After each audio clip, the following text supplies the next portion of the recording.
अशी परिस्थिती आहे की या महाराष्ट्रामध्ये तुम्हाला माहित नाही, पण या पाचोरा आणि भडगाव मतदारसंघात विरोधकच शिल्लक नाही की तो आवाज उठवेल.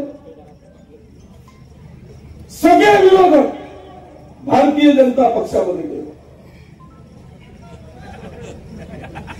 प्रियाताईंनी सांगितलं, वैशुताई इतका आव्हानात होती, कधी कधी मला बी वाटायचं की उद्धव साहेबांना दोनच मुलं आहेत, त्यांना मुलगी नाही.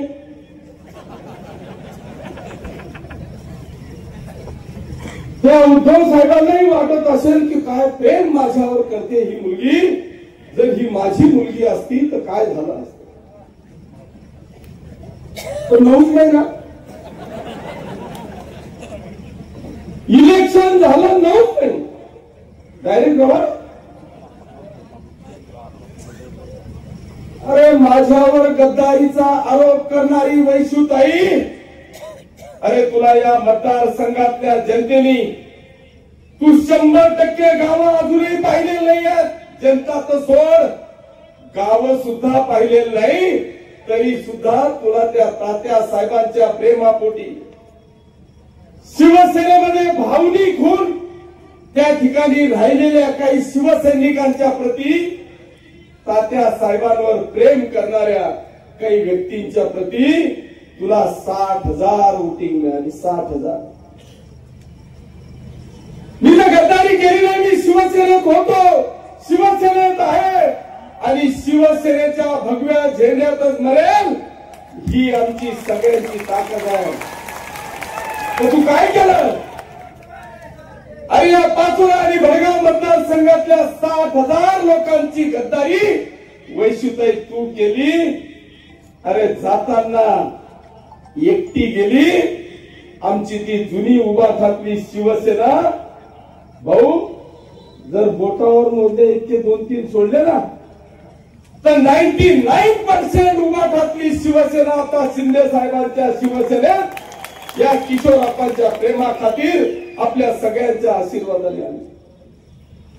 तीच परिस्थिती दिलीप भाऊची झाली. ही वैशुताई तर गेली, पण सगळे कार्यकर्ते आपल्याकडे. दिलीप भाऊ, मला तर त्या माणसाचं कळत नाही. अरे कैलासवासी अप्पासाहेब ओंकार वाघांनी, अरे या जळगाव जिल्ह्याची नाही, खांदेची एक मुलूक मैदान तोफ होती. शेतकऱ्यांसाठी धोतर खेचून सिंगाला हातात धरण्याची ताकद आमच्या अप्पासाहेबांमध्ये होती. समाजवादी विचारसरणी होती. अरे त्यांनी आयुष्यात भाजप कधी डोक्यात ठेवलं नाही. भाऊ तुम्ही भाजपमध्ये चालले, पण तुमचा अनुभव या मतदारसंघातल्या जनतेला चांगला नाही. ते पवार, शरद पवार असो का अजित पवार असो, हे केव्हा कोणावर गुगली टाकतील हे महाराष्ट्राला अजून बी कळलेलं नाही. पण मानावं लागेल आमच्या दिलीप भाऊला, त्यांनी या दोघा पवारांना उल्लू बनवलं.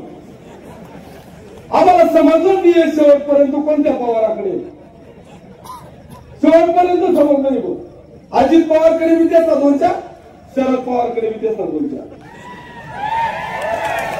बरं इथपर्यंत ठीक आहे, भाजपमध्ये गेलं.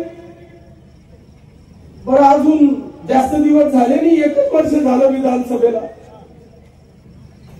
या मतदारसंघातली जनता त्या अनुभव अजून विसरू शकले नाही. भाऊ सकाळी 4 वाजता डायरेक्ट दुकान बंद, राष्ट्रवादीचे दिलीप भाऊचे कार्यकर्ते हातबंद. 16 महिना झाली विचार, 4 वाजता फोन बंद, दुकान बंद. आणि ते राष्ट्रवादी त्यांच्या सोबत सुद्धा एक बी गेला नाही की हा ऐन वेळेवर असं तमाशा करतो. सगळी राष्ट्रवादी किशोरप्पा आले, कधी राष्ट्रवादीवादी इथंच बसलेले असतील. भरपूर. मी हे सांगायचं कारण असं की भाजपवाला हुशार, तुम्ही उमेदवारी फायनल केलेली आहे, पण सकाळी 4 वाजता दुकान बंद होण्याची भीती ही नाकारता येत नाही. त्याच्यामुळे जरा सावध राहा. केव्हा दुकान बंद होईल याचा भरोसा नाही. त्याच्यामुळे एक कार्यकर्ता तिथे गेला नाही. पण नशीब दिलीपा पैशांच्या बाबतीत एकदम नशीब काढून आले. काय झालं, मी जर गोड गोड बोललो असतो ना भाजपवाल्यांशी तर दिलीप भाऊची लॉटरी लागली नसती. पण आता मी पहिल्याच दिवशी टांगापलटी घोडा फरार करून टाकला. दिलीप भाऊ भाग्यवान. आता मी इतका उलटा चालतोय म्हणून पूर्वकडून मी पश्चिम कडून मी लाट चालू होणार. इकडून मी इकडून मी आता काहीच ठिकाणा नाही. पोलीस कडूनच आहे. पण ती लक्ष्मी मला वाटत हा सगळा अनुभव पाहून भाऊंपर्यंत पोहोचेल. हरकत नाही. मी विचार केला भाऊ की हे सगळं अचानक गेले कस काय. बरे हे गेले तर सगळ्या संस्था चालक आहेत. नेमकं काय झालं, आपले शिक्षण मंत्री आदरणीय भुसे साहेबांनी या महाराष्ट्रातल्या सगळ्या शिक्षण संस्थांवर एसआयटी लावून टाकली. आणि यांचा एवढा मोठा तमाशा आहे. प्रताप नाना संस्था चालक, दिलीप भाऊ संस्था चालक, अमोल भाऊ संस्था चालक, वैशुताई संस्था चालक